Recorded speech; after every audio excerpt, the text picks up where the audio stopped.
If you're hesitating to start your rent-to-rent journey, you're not alone. The fear of getting it wrong, wasting your time, or losing money is exactly what holds most of you back, and why you stay stuck on the sidelines whilst other people take action and get results. But the truth is, getting started is simpler than you think, especially when you've got the right roadmap. In this video, I'll walk you through the shift that consistently turns beginners into full-time property entrepreneurs. It's time to stop doubting and start doing. We all get into this for the same reason. We want that freedom, okay? That financial independence, which for me, there are 3 steps to achieving this through Rent-to-Rent 2.0.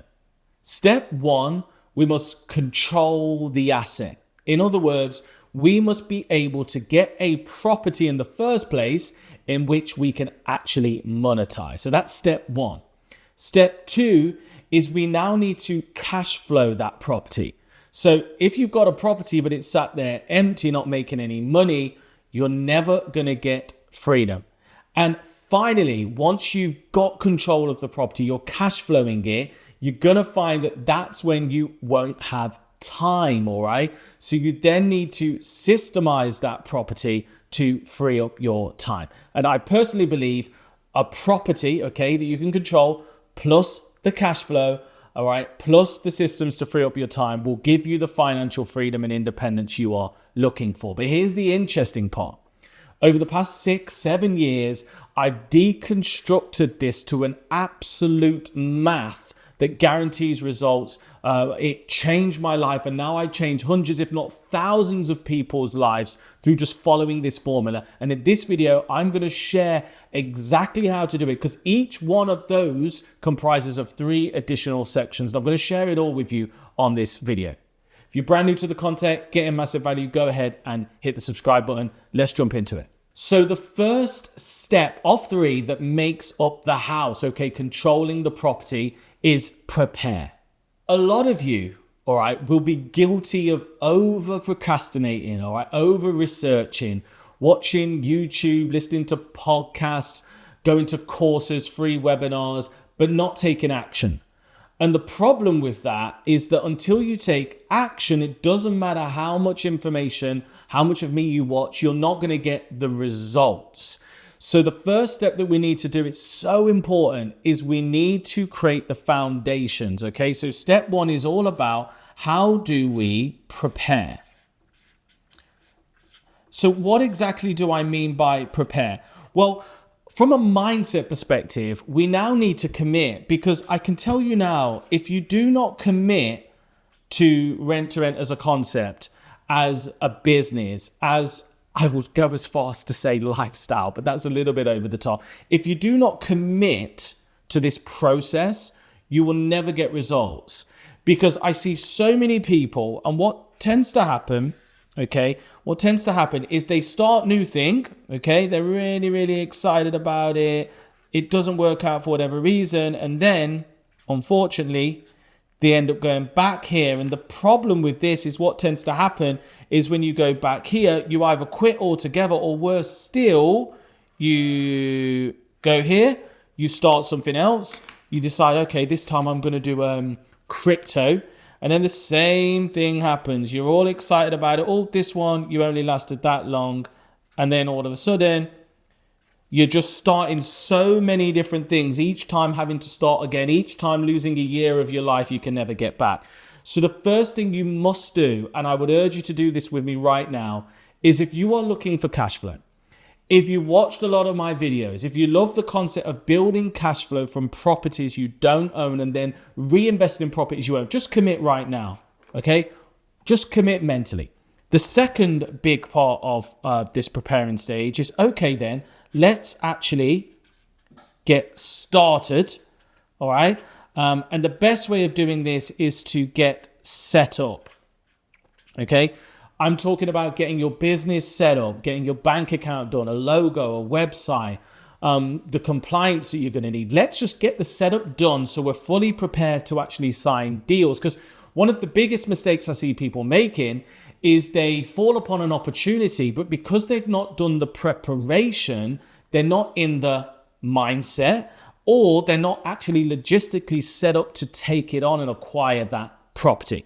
Now, if you do need help setting up, I will post a link to my setup checklist in the description that will guide you to exactly what you need to do. And then the final stage to preparing is actually doing the research, okay? Doing the research so that you know exactly what you're looking for, because this is a big fear. What happens, Simon, if I take a property on and it sits there empty? I'm guaranteeing the landlord's rent and I can't find tenants or guests, right? So you must do the preparation so that by the time you're actually moving on to the second phase, you know what you're looking for, the ideal deal, the location, the number of bedrooms, the number of bathrooms, houses, apartments. Because if you've got clarity on that, when you move on, you're just going to have laser focus. And I promise you, you're going to get results way faster. This is why my clients tend to get deals within 4 to 6 weeks, because they have razor-like clarity.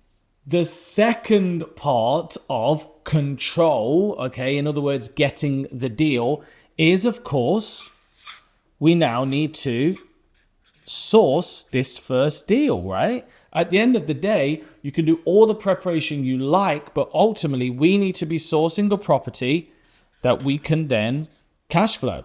So how do you go about sourcing a rent-to-rent deal?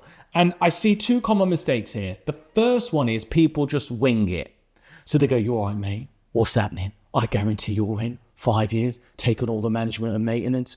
You know, because they just went on some free course and they picked up a few nuggets, but it's not going to work. You sound like every other rookie renter. They're going to see through it and you're going to get a no. Then you're going to say, "Oh, Simon, it doesn't work. We like you on YouTube." You're going to get all that, right? So the first mistake is people try and wing it. The second mistake is what can sometimes happen is you work so hard to hustle your way to a deal, but it takes 3, 6, 9, 12 months. And then you have to wait another 3, 6, 9, 12 months because you've not really got a process, a framework to achieve this. It's not enough to source 1 or 2 deals. If you want to hit 10K, you're going to have to source at scale. So what you need to do is you need to learn how to source at scale. We need to make sure we are doing outbound. In other words, that's when you go out there and source deals. But we also create processes where we can attract inbound leads. This is when you get rent-to-rent deals in your sleep because you've set up the correct techniques to attract the landlords. And I talk about this all the time. I have 12 different unique strategies that get 3 property viewings per week. And that is why we're able to get a deal every 4 to 6 weeks through just following this. I don't know what you're thinking, Simon. What are the strategies? Well, we've not got time to go through all of them. But what I will say is this, okay? We need to focus on not only the outbound techniques, such as your online platforms, networking, okay, going out there and getting stuck in with landlords, but also inbound. And my favorite inbound lead has been actually physical marketing. So as I've built a large portfolio over the years, I have to let signs on all my properties with a big phone number on that gets a lot of leads. In fact, I get in between 5 and 10 leads per month exclusively on that technique. So powerful. And the final part of, just step 1, which is controlling the property. That's right. There's 3 phases to each one, okay? Control, cash flow, and systemise. There's 3 stages. I'm going to guide you through them all, so make sure you stay till the end of this video. It is close, okay? In other words, it's okay getting the opportunities, but if you do not close the deal, you will still be sat there with no opportunities and no cash flow. Now, I'm going to share with you some really, really big mistakes that I see when people try to close. Number 1, is they don't know their numbers, They don't know their numbers. Remember, we talked about that earlier on. If you don't do your preparation, you're preparing to fail. The second thing is doubt creeps in. Because when you've actually got the opportunity of signing a deal, if you're not 100% sure you're going to be able to make it work, which if this is your first deal, you Probably won't be. Are you willing to commit? Are you willing to actually commit? And the final one, there are plenty of these, but the final one I'll share today is you overshare. Big mistake. And this is often in relation to the terms of the contract. So what tends to happen, if the first time you meet the landlord, you're talking about rent-free periods, no deposits, all the management and maintenance, I need all these bits and bobs doing. I want to pay you less rent. If you just throw the kitchen sink at the landlord, you're going to lose the deal. So instead of not knowing your numbers, having doubt and oversharing, what we want to do in the close phase is we want to keep it super simple. So what I normally recommend is there's a few different stages. The first thing we want to do, okay, is we need to get the lead. The second thing we want to do is we want to focus on the viewing only. Okay, focus on the viewing only. The only thing you should be selling at the beginning is how can I get this lead to a viewing? That's all you want to do. Too many people explain exactly what they're doing before they've got the viewing, and it never ends well. The third thing we need to do, okay, is we need to make sure that we do a really in-depth discovery, okay, or disco on that viewing so that we understand the problem. All right, we understand the problem. The fourth thing we then want to do is we want to say yes. Loads of you are nervous to say yes at the viewing. Why? Because, okay, you've not done the numbers. There's doubt, okay, and you're uncertain about oversharing in terms. So you do not say yes. But if you say yes, what's going to happen is you're going to have an agreement in principle, or we like to call it a pre-agreement that Mr. or Mrs. Landlord, if I pay you £2,000 a month for the next 5 years, in principle, are you ready to move forward? Okay. And if the answer is yes, what we now can do is we can move on to number 5, which is typically, I pop that in writing. Okay. So I'll just call this an offer letter. We then move on to a close call. Absolutely key. A close call is what we do when we want to now go over these terms. So imagine this. You don't just ask somebody to marry you on the first date. All right. What you need to do is a few days, maybe move in together, build up some rapport, and then eventually go through the terms. So this close call is when we go through the finer details. You don't want to do that right at the beginning. And then the last phase, okay, where a lot of deals are lost is then we go through to contracts where you can sign the deal. So if you follow that and avoid these things, you'll close the deal. And now you could have your first set of keys or your next set of keys and be ready to move on to phase 2, which is cash flow. So the first step we need to do here is all about the refurb. Now, a lot of people don't talk about this, but a good rent-to-rent refurb can be the difference between a 60% occupancy and a 90% occupancy. In fact, whenever I speak to people who are struggling with occupancy in terms of generating an income from their property, when I look at their photography, when I look at their finish, when I look at the sync between their target guest or tenant and the standard of the property, there's always a deficit. There's always an issue.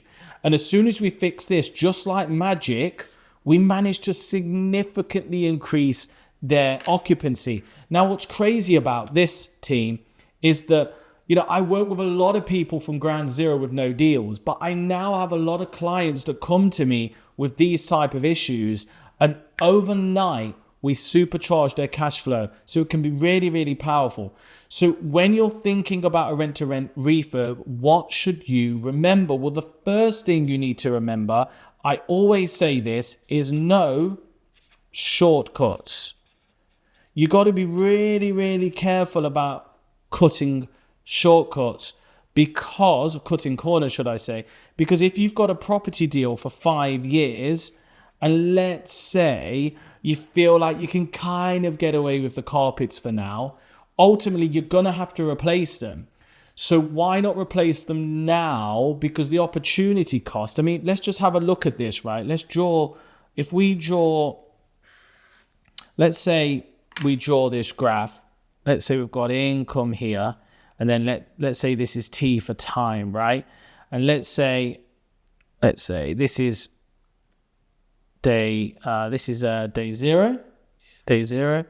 Let's say this is after 1 year. This is after 3 years. This is after 4 years, and we'll just do a 5 years here. So I see a lot of people, I see this all the time. They cut shortcuts, and what they tend to see is the income is here. And then eventually when they learn, when they learn, or they put the new carpets in, or they go a little bit better, eventually this cash flow will go up to where we need it to go to.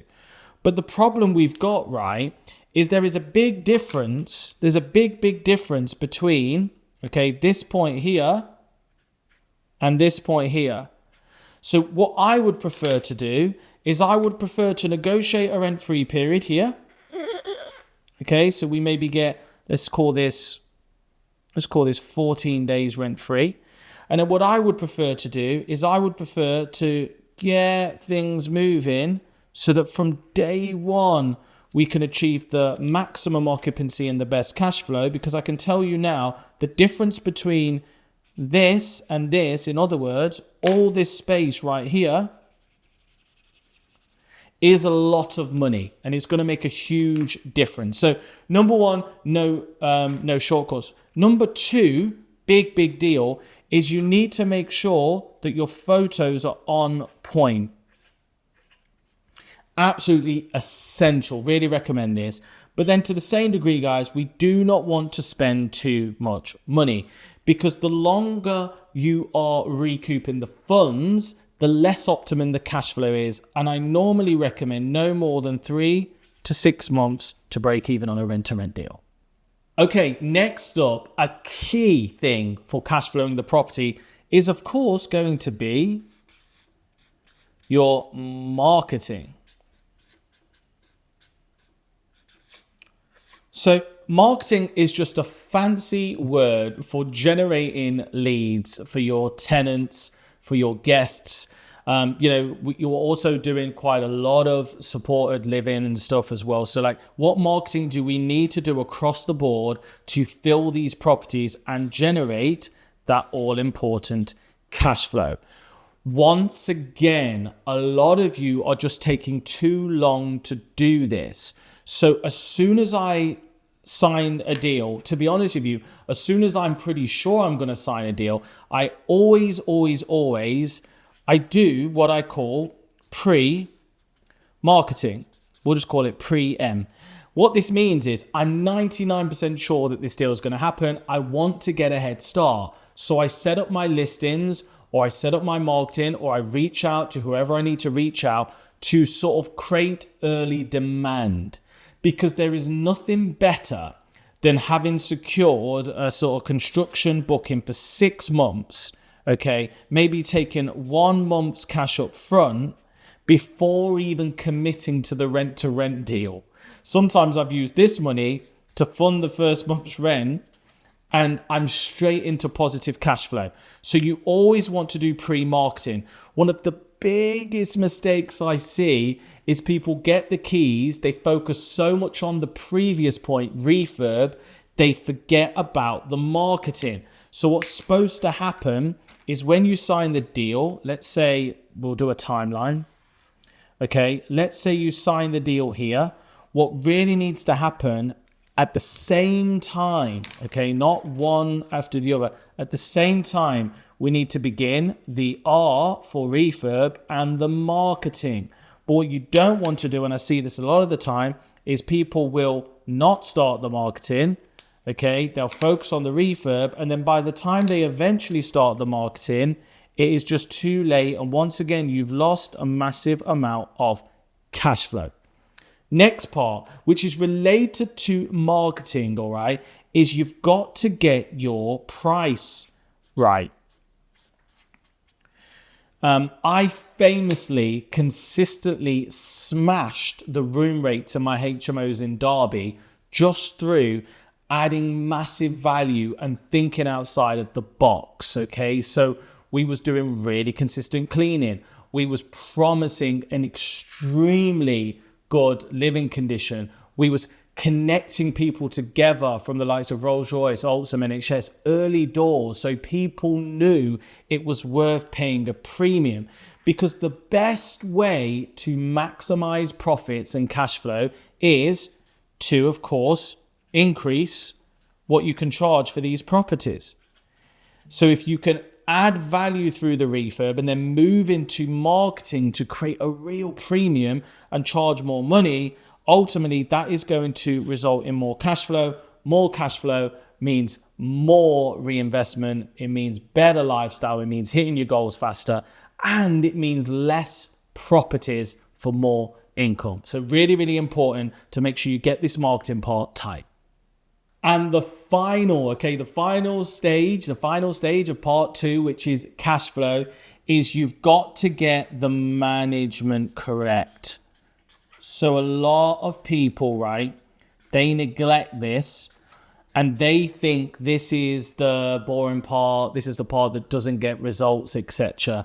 But actually, the better you manage the portfolio, the higher your cash flow is going to be, because if guests give you good reviews because of good management, if tenants recommend you because of good management, if you optimize things so you find out about repairs sooner so they cause less ongoing damage, all of these things are better. In fact, what I often see in service accommodation is if you get a run of bad reviews, or if you get a run of bad guests, what can sometimes happen is they will refund you money. So poor management can not only increase your profits, but it can reduce your losses and the amount of refunds that you have to offer. So how do I recommend doing this? All right, well, there's a few different things. So at the beginning, all right, I'm going to promise you this. The easiest way, it's a bit painful at the start, but the easiest way for you to do this is to self-manage. And remember, this is all about cash flow. So if you self-manage, you are going to earn more cash flow, which is the aim here. Remember, step 2 is all about generating massive cash flow, and then we're going to get your time back later. So you need to focus on self-management, A, because of the margins, but B, because if you ever heard of the saying, nobody's going to run your business or care about your business as good as you. So it's good to really just have control over this at the beginning so you can maximize the cash flow, right? Now, if you're doing service accommodation, a few ideas that I'm going to mention is you need to make sure you have a channel manager. You need to make sure everything's optimized. You're going to have to find the right cleaners. I've got loads of strategies around finding the right cleaners. If you're doing HMO, it really is going to be about keeping those tenants and that household as happy as possible, because one rotten egg, all right, one bad tenant can completely derail everything. And before you know it, people want to move out because of one single tenant. So in terms of management, expect to self-manage at the beginning so you can control and cash flow. Understand that good management will generate maximum income and reduce losses. And then once you've dialed this in, even though it might be a little bit hard work, next I'm going to show you how in stage 3, we can then relinquish this to free up your time and systemize so you can get the freedom. So we've been through how to control the property. We've discussed how to cash flow it. Finally, now it's time to systemize it to free up your time. So step 1 of 3 is we now need to leverage software. Now, in the previous section of management, there's a chance that we've sort of adopted some softwares, but now it's time to dig deeper. Now it's time to utilize that software. So what we need to do now is we need to utilize the software to the max. So for example, how can we make sure all guest communication is automated? How can we use charge automation? How can we use things like price labs to optimize the pricing? You want to be doing as little as possible. And a big thing here that is often overlooked is you don't just want to have software for the management, but you're going to want to start using software, okay, for finance, often overlooked. But how on earth can you expect to cash flow if you don't know your numbers? Okay, so there should be automated numbers being generated and being pinged to you on email so that you know exactly where you're at. What figures are you doing? Where are you improving? Where do you need more help? What is the occupancy rates? This is an absolute key thing to automate that a lot of people don't. And then my other favorite automation at this stage, which is absolutely essential, really, really handy to do so, is you need to make sure that in terms of your payments, right, you need to tighten this up, because what you're going to find when you begin to scale is sometimes you might miss payments. Sometimes you'll notice perhaps that you've gone through booking.com and maybe you've not received a full payout, okay? Or maybe you've got a tenant in room 3 in one of your HMOs that skipped a month. So you really need to automate the reconciliation of the payments as well. And last but not least, I could go on and on and on, but I want to be respectful of your time. So in terms of the management side, what softwares can you do to eliminate unnecessary communication? So what I find is, I'm just going to call this T. I'm going to misspell tenant again. No, I think I'm okay this time. Tenant and guest communication, wherever possible. You want to try, when I could have just wrote comms, you want to try and make sure that all the comms are systemized so that you don't need to be doing that, because that is taxing.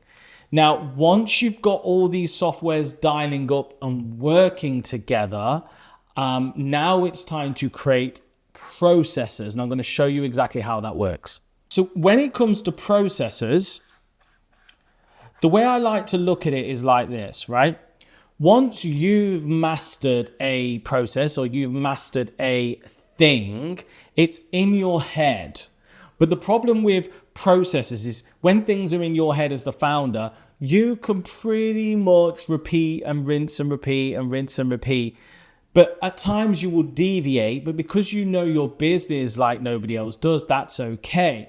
But as soon as you try to outsource it, because that's the ultimate aim, you're going to find that people really, really struggle to take ownership. And what's going to happen is you may have saved certain time with the software, but all roads will lead back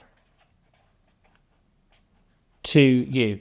It's just too dynamic. There's too much variation. Like, think of it like McDonald's. Every time you go to McDonald's, order chicken nuggets, they're the same. And that's because McDonald's had extremely tight systems and processes. So how do we create these processes?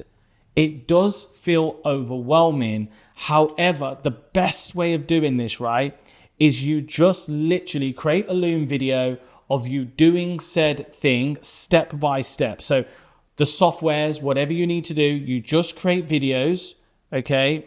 SOPs, videos, okay? Which basically means that first thing you do is this, second thing you do is that, third thing is you do is this, fourth thing you do is that, and then you get that outcome. Now, this can be a little bit time consuming. So my advice is you want to start now and get perfect later.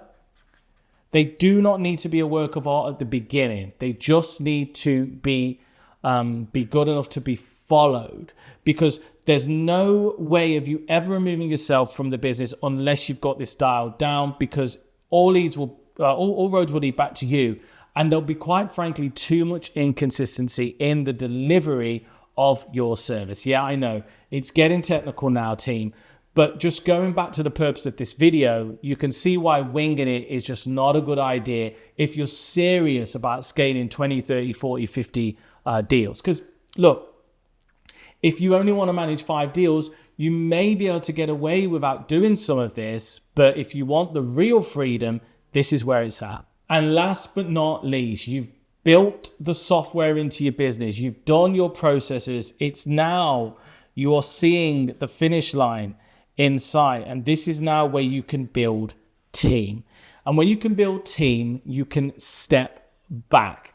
Now, disclaimer, do not do what I've done in the past and just be like, okay, cheers, mate. See you later. Good luck. Bye. That's not how it works. All right. management and team is not a light switch, okay? It's a knob. You got to twist it, okay? You got to dim it in. So a couple of top tips I recommend. The first thing you want to do is get a PA, which is a personal assistant or a property assistant. And all you want to do is offload as much of your lower leverage tasks to them as possible. The second thing you're going to want to do is you're going to give them more and more autonomy and get them to help dial down the software and the systems and the processes with you, which builds great leverage. So this is where you've not only doing your own processes, but you've taken it a level deeper. So this is when you're really going to start to leverage that person to fine tune, because this is where, a process in your head might not be as good in reality. And then the last thing that you can do, which is going to be a big, big thing, it was absolutely epic for me when I managed to do this, is when you're going to want to actually put some sort of managers in place as well that can manage the team. And maybe I'll do a whole video on team specifically. We built a large team that ran this business without me. We've refined it, I've tweaked it, I've increased it, I've decreased it to make sure it's optimum. And now I work with people like you so that you don't make the mistakes that I do. So now you got it. Control the property, cash flow the property, systemize it. And if you combine all these things, you'll get the financial independence you're looking for.